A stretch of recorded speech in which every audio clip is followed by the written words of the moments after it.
Hello family, I am Shalini and you are watching math is fun with Shalini. आज का topic class 8 के लिए बिल्कुल भी नया नहीं है क्योंकि क्लास 7 में भी आप रैशनल नंबर्स के बारे में ऑलरेडी पढ़ चुके हैं। तो चलिए वीडियो को जल्दी से शुरू करते हैं, लेकिन इससे पहले अगर आप मेरे चैनल पर न्यू हैं तो प्लीज चैनल को सब्सक्राइब कर दीजिए और पसंद आए तो लाइक कर दीजिए। So let's start.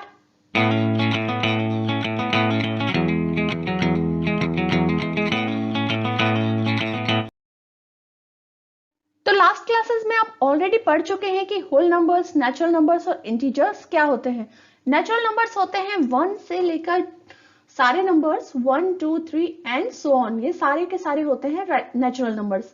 Okay, whole numbers होते हैं all the natural numbers including zero, यानी कि होल नंबर्स के अंदर नेचुरल नंबर्स तो होते ही हैं, बट उसमें एक एक्स्ट्रा जो होता है, जो जीरो नेचुरल नंबर्स में नहीं होता, वो होल नंबर में होता है।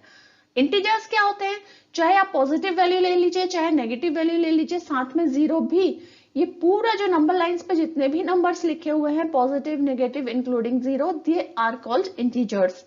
तो फिर रैशनल नंबर्स क्या होते हैं? आपने कभी सोचा है कि आपको जो एग्जाम्स में मार्क्स मिलते हैं वो किस फॉर्म में मिलते हैं? सपोज कीजिए आपको 10 में से 8 मार्क्स आए, right, so it is like 8/10, right, इस तरह से आपके मार्क्स लिखे होते हैं। तो ये कौन सा फॉर्म है? क्योंकि ये तो हमने होल नंबर में भी नहीं पढ़ा है, नेचुरल नंबर में भी नहीं पढ़ा और इंटीजर्स में भी नहीं पढ़ा। तो ये जो अपॉन वाला फॉर्म है, ये कौन सा फॉर्म है? तो इसी को हम कहते हैं रैशनल नंबर। सो कोई भी नंबर जो इस तरह से अपॉन के फॉर्म में होता है, P/Q के फॉर्म में, P numerator, Q is denominator, जिसमें Q आपका कभी भी जीरो नहीं होना चाहिए, यानी कि जो डिनोमिनेटर की वैल्यू है वो जीरो नहीं होनी चाहिए, बिकॉज इस तरह का जो फिगर है, इस तरह की जो वैल्यू है वो इनवैलिड होती है, उसका कोई भी वैल्यू आप डिफाइन नहीं कर सकते हैं, राइट। तो इस तरह के जो नंबर्स होते हैं जो अपॉन के फॉर्म में होते हैं, उन्हें हम कहते हैं rational numbers. For example 5/9, -3/7 and 6। अब आप कहेंगे 6 कैसे रैशनल नंबर है? क्योंकि 6 के नीचे बाय डिफॉल्ट में 1 लगा हुआ है, तो 6/1, this is also a rational number. Rational number और फ्रैक्शन में कोई भी बहुत बड़ा डिफरेंस नहीं है। फ्रैक्शन की जितनी भी प्रॉपर्टीज हैं, जो भी आप हम फ्रैक्शन के चैप्टर में सॉल्व करते हुए आए हैं, वो सारी की सारी प्रॉपर्टीज, सारी की सारी मेथड्स आप यहाँ रैशनल नंबर में भी अप्लाई करेंगे। कैसे? चलिए देखते हैं। सो प्रॉपर्टीज ऑफ रैशनल नंबर्स में सबसे पहली प्रॉपर्टी है क्लोजर प्रॉपर्टी। क्लोजर प्रॉपर्टी आप ऑलरेडी कई सारे नंबर्स में पढ़ चुके हैं, इंटीजर्स में, होल नंबर्स में, सभी में आपने जो क्लोजर प्रॉपर्टी पढ़ी है वही सेम यहाँ पर भी है कि अगर दो रैशनल नंबर्स हैं, सपोज कीजिए A/B और C/D, कोई दो रैशनल नंबर्स हैं, तो जब आप उनको ऐड करेंगे या सब्ट्रैक्ट करेंगे या मल्टीप्लाई करेंगे या डिवाइड करेंगे, यानी उसके बीच में जो भी आप बेसिक ऑपरेशन लगाएंगे, उसका जो रिजल्ट है वो भी एक रैशनल नंबर होना चाहिए। तो जब आप एडिशन के बारे में बात करते हैं तो वो कहलाता है क्लोजर प्रॉपर्टी फॉर एडिशन, और जब आप सब्ट्रैक्शन के बारे में बात करते हैं तो कहलाता है closure property for subtraction, right. तो अभी यहाँ पर देखो, हम एक एग्जांपल ले लेते हैं, एग्जांपल से हम इसको सॉल्व करेंगे। सपोज कीजिए दो रैशनल नंबर है 1/3 एंड 5/3। तो इसमें आप क्लोजर प्रॉपर्टी की चारों चीजें हम देखेंगे, एडिशन, सब्ट्रैक्शन, मल्टीप्लिकेशन और डिवीजन, कि वो इसमें अप्लाई होता है या नहीं। ठीक है, तो सबसे पहले एडिशन के लिए देखते हैं। तो हमको बोला है A/B + C/D एक रैशनल नंबर है या नहीं, ये हमें देखना है। सो 1/3 + 5/3, दिस इज 3 डिनोमिनेटर में दोनों में सेम है, तो इसको हम एज इट इज लिखेंगे 5 + 1 6, सो 6/3, right. So 6/3 is also a rational number, तो इसके लिए ये ट्रू है, एडिशन के लिए ये ट्रू है। नेक्स्ट है हमारे पास सब्ट्रैक्शन। तो सब्ट्रैक्शन के लिए ट्रू है कि नहीं वो भी हम देख लेते हैं। देखो A/B - C/D, so 1/3 - 5/3, so this is -4/3। यहां पर मैंने सिंपल एग्जांपल्स जिसमें डिनोमिनेटर सेम है इसीलिए लिए हैं ताकि कंसेप्ट इजीली क्लियर हो जाए, इसलिए मैंने यहाँ पर सेम डिनोमिनेटर वाले एग्जांपल लिए हैं, बट डिफरेंट डिनोमिनेटर वाले एग्जांपल्स भी आएंगे, वो हम आगे के स्लाइड्स में देखेंगे। नेक्स्ट है मल्टीप्लीकेशन प्रॉपर्टी। तो मल्टीप्लीकेशन प्रॉपर्टी का भी हम एक बार चेक कर लेते हैं। देखो 1/3 × 5/3, सो ये कितना हो गया 5/9, so this is also a rational number.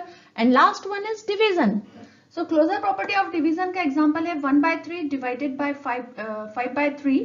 तो इसमें हम क्या करेंगे, जब भी डिवीजन होता है दो नंबर्स में, दो रैशनल नंबर्स में या दो फ्रैक्शंस में, तो हम उसको रेसिप्रोकल कर देते हैं विद द मल्टीप्लीकेशन साइन। ये आपने ऑलरेडी फ्रैक्शन के चैप्टर में भी पढ़ा होगा, क्योंकि डिवाइड तो आप इस तरह के जो नंबर्स हैं उनको डिवाइड करना थोड़ा मुश्किल है, तो आप क्या करते हैं कि उसमें मल्टीप्लीकेशन के साइन के साथ जो पीछे वाला नंबर है जिससे हम डिवाइड करने वाले हैं उस नंबर को रेसिप्रोकल कर देते हैं, यानी कि उल्टा कर देते हैं।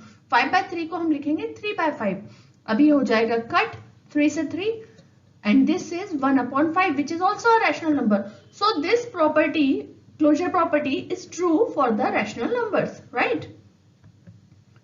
Commutative property is if two numbers are there, two rational numbers are there, तो हम उनको लिख सकते हैं कि a/b plus c/d is equals to c/d plus a/b, यानी कि आप अगर नंबर्स का ऑर्डर चेंज कर दो तो उसके जो आंसर है उस पर कोई भी फर्क नहीं पड़ता है। तो अब हम चेक करेंगे कि ये जो कम्यूटेटिव प्रॉपर्टी है ये एडिशन, मल्टीप्लिकेशन, सब्ट्रैक्शन और डिवीजन सबके लिए ट्रू है या नहीं। तो इसके लिए हम एक एग्जांपल यहाँ पर ले लेते हैं 3/5 एंड -1/5। ओके, तो इसके लिए हम सबसे पहले a/b प्लस c/d इसका आंसर निकाल लेते हैं। a/b यानी कि 3/5 प्लस -1/5। ठीक, तो ये हो जाएगा प्लस माइनस माइनस होता है तो 3 - 1 इज 2/5, राइट।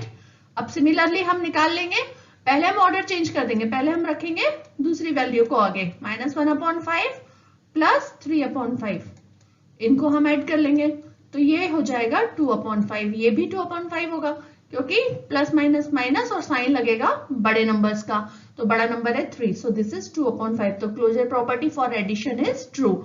नेक्स्ट देखते हैं क्लोजर प्रॉपर्टी फॉर सब्ट्रैक्शन, उसके लिए ट्रू होगा कि नहीं। तो यहाँ पर ये क्लोजर प्रॉपर्टी फॉर सब्ट्रैक्शन के लिए ट्रू नहीं होगा, यहाँ पर मैंने लगाया है इज नॉट इक्वल टू। क्यों? क्योंकि हम देख लेते हैं, देखो 3/5 minus of -1/5, minus minus plus, so this is 4/5, right. अब ऑर्डर चेंज कर लेते हैं, पहले -1/5 माइनस 3/5, तो अब ये फिर से 4/5 होगा लेकिन साइन लगेगा माइनस का, बिकॉज 3 के आगे साइन माइनस का है, सो -4/5। सो this is not true for subtraction. Similarly multiplication के लिए देख लेते हैं।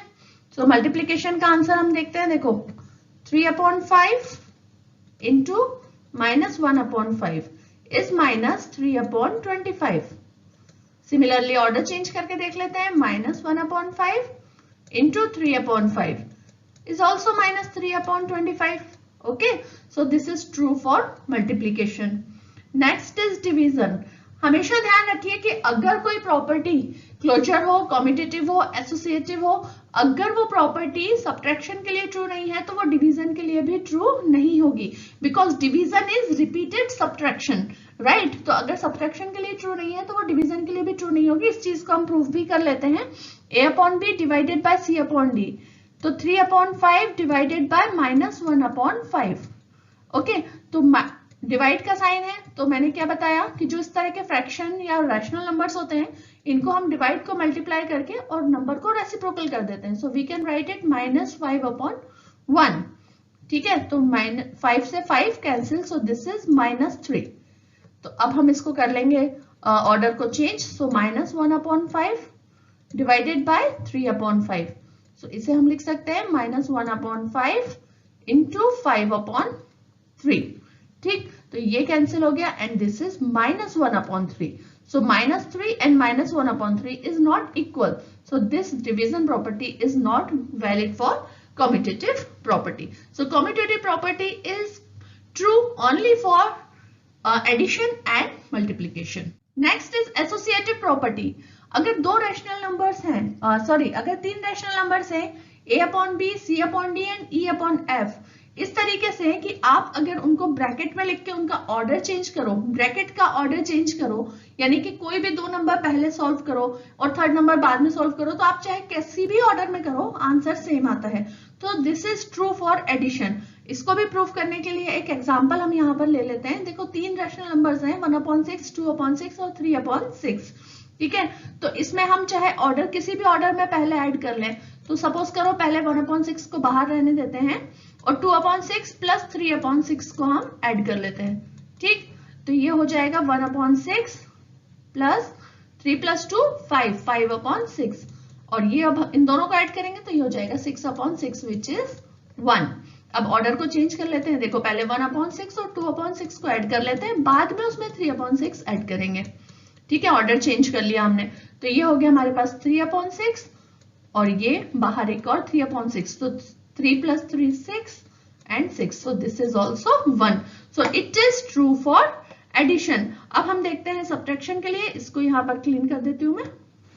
ओके, सो नेक्स्ट हम देखते हैं सब्ट्रैक्शन के लिए।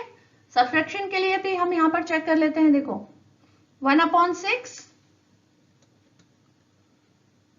- 2/6 - 3/6, ठीक है, तो ये हो जाएगा हमारे पास 1/6 - 2 - 3 is -1/6, so minus minus plus, so this is 2/6। Similarly हम ऑर्डर चेंज कर देते हैं, पहले 1/6 - 2/6 को सॉल्व कर लेंगे और बाद में हम 3/6 को उसमें से माइनस करेंगे, so this is -1/6 and this is -3/6, so this is -4/6, so associative property is not true for subtraction. ठीक है, तो इसीलिए यहाँ पर मैंने साइन लगाया है इज नॉट इक्वल टू। अब डेफिनेटली अगर सब्ट्रैक्शन के लिए नहीं है, डिवीजन के लिए भी ये प्रॉपर्टी ट्रू नहीं होगी, क्योंकि मैं आपको बता चुकी हूँ कि सब्ट्रैक्शन के लिए जो प्रॉपर्टी ट्रू नहीं होती, मोस्टली वो प्रॉपर्टी डिवीजन के लिए भी ट्रू नहीं होती है। तो हम देख लेते हैं कि ये मल्टीप्लीकेशन के लिए ट्रू है या नहीं। तो मल्टीप्लीकेशन का भी हमारे पास ऑर्डर चेंज करके हम एक बार देख लेते हैं। सो दिस इज 1/6 इनटू पहले ब्रैकेट में 2/6 और 3/6 को सॉल्व कर लेते हैं। So 1/6 as it is, 3 × 2 is 6, this is 36, 6 to 6 cancel and this is 1/36। और नेक्स्ट हम ऑर्डर चेंज करके पहले 1/6 और 2/6 को सॉल्व कर लेते हैं, फिर उसमें मल्टीप्लाई करेंगे 3/6 का। 2 1s are 2 and 6 6s are 36 and this is 3/6, right? So 2 1s are 2, 3s are 6, 3 से 3 cancel, so this is 1/36। तो मल्टीप्लीकेशन के लिए एसोसिएटिव प्रॉपर्टी इज ट्रू अगर रैशनल नंबर्स हैं तो, और अगर सब्ट्रैक्शन के लिए ट्रू नहीं है तो डिवीजन के लिए भी ट्रू नहीं होगी। So this is means not equal to, division में ये this is not equal to. Okay, तो associative property is true only for addition and multiplication. Next is additive inverse. Additive inverse भी आप ऑलरेडी पहले की classes में पढ़ चुके हो। क्लास 7 का रैशनल नंबर्स का जो वीडियो है वो मेरे चैनल पर अवेलेबल है, उसका लिंक ऊपर आई बटन में आप वहां जाकर चेक कर सकते हो, उसमें भी ये सारी चीजें मैंने समझाई हुई हैं। तो एडिटिव इनवर्स क्या होता है? देखो एडिटिव इनवर्स का सिंपल सा फंडा है कि ऐड, देखो उसके नाम में ही है एडिटिव। एडिटिव मतलब ऐड करना, किसी भी नंबर में एक ऐसे नंबर को ऐड करना जिससे उसकी वैल्यू 0 हो जाए। तो किसी भी नंबर में कौन सा नंबर हम ऐड कर सकते हैं जिससे वैल्यू 0 हो जाए? और तो हमेशा जो नंबर हम लेंगे एडिटिव इनवर्स में वो उस नंबर का डिफरेंट साइन होगा, जस्ट अपोजिट साइन होगा। जैसे ए कोई रैशनल नंबर है तो वहां पर डेफिनेटली -a उसमें होगा, उस में एग्जिस्ट करता होगा, जो a + -a = 0 बना देगा, यानी कि उसकी वैल्यू 0 बना देगा।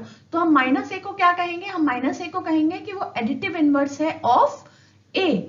और ये जो आइडेंटिटी है, इस आइडेंटिटी को हम कहेंगे एडिटिव आइडेंटिटी। ओके, जैसे अगर 2 है तो 2 में हम क्या ऐड करें कि 0 हो जाए, तो डेफिनेटली 2 में हम -2 ऐड करेंगे तो 0 हो जाएगा। ठीक है, तो -2 क्या हुआ?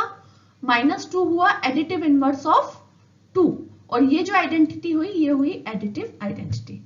Right, clear? क्योंकि ऐड करके हमको 0 बनाना है उस आइडेंटिटी को, इसीलिए उसका नाम है additive identity. Similarly multiplicative identity यानी कि मल्टीप्लिकेशन करना, तो किसी भी मल्टीप्लिकेशन करके आपको उसको 0 नहीं बनाना है, मल्टीप्लिकेशन करके आपको उसको 1 बनाना है। राइट, तो यहां पर हम a के अपोजिट में a के साथ कौन सा हम मल्टीप्लिकेटिव इनवर्स लें जिससे जो है वो 1 हो जाए। अगर मैं आपसे कहूं कि कोई नंबर है 3 और उसमें आपको किस नंबर का मल्टीप्लाई करो कि 1 हो जाए, तो आप 1/3 का करोगे। राइट, क्योंकि 3 से 3 कट हो जाएगा तो ये 1 हो जाएगा। तो ये क्या हुआ? इसका रेसिप्रोकल हुआ, ये इसका रेसिप्रोकल हुआ 3 का 1/3। सिमिलरली अगर कोई रैशनल नंबर a है तो इसका जो रेसिप्रोकल होगा वही उसका मल्टीप्लिकेटिव इनवर्स होगा, यानी कि 1/a। राइट, साइन सेम होना चाहिए, अगर ये प्लस में है तो ये भी प्लस में होना चाहिए, यानी कि आपको उसके आंसर में साइन को चेंज नहीं करना, आपको 1 चाहिए ना कि -1। राइट, तो a में हम मल्टीप्लाई करेंगे 1/a का, तो आइडेंटिटी बन जाएगी 1, and this is called multiplicative identity. और 1/a जिस नंबर का हम मल्टीप्लाई कर रहे हैं to make it 1, this is called the multiplicative inverse. Okay, तो बहुत सिंपल आपको याद रखना है, एडिटिव इनवर्स में हमको 0 बनाना है, ऐसे नंबर को ऐड करना है जिससे 0 आए, और मल्टीप्लिकेटिव में ऐसे नंबर का मल्टीप्लाई करना है जिससे 1 आए। Comparison of rational numbers. अब देखो, रैशनल नंबर्स का कंपेयर करना बहुत आसान हो जाता है अगर डिनोमिनेटर सेम हो तो। ठीक है, फ्रैक्शन में कैसे होता था कि अगर सेम डिनोमिनेटर है, लाइक फ्रैक्शंस है, तो हम इजीली उसको कंपेयर कर सकते हैं उसके न्यूमरेटर के साथ। सिमिलरली रैशनल नंबर्स में भी अगर लाइक डिनोमिनेटर्स हैं, सेम डिनोमिनेटर है, तो आप उसको कंपेयर कर सकते हो न्यूमरेटर के साथ कि न्यूमरेटर में क्या बड़ा है, तो वो नंबर हमारा बड़ा हो जाता है। फॉर एग्जाम्पल यहाँ पर देखो 5/9 है और -7/9 है, दोनों के डिनोमिनेटर में 9 है। ठीक है, तो ये हमारे पास लाइक रैशनल नंबर्स हैं, और लाइक रैशनल नंबर है तो हम इनके न्यूमरेटर्स को कंपेयर करेंगे। एक का न्यूमरेटर है 5 और एक का न्यूमरेटर है -7।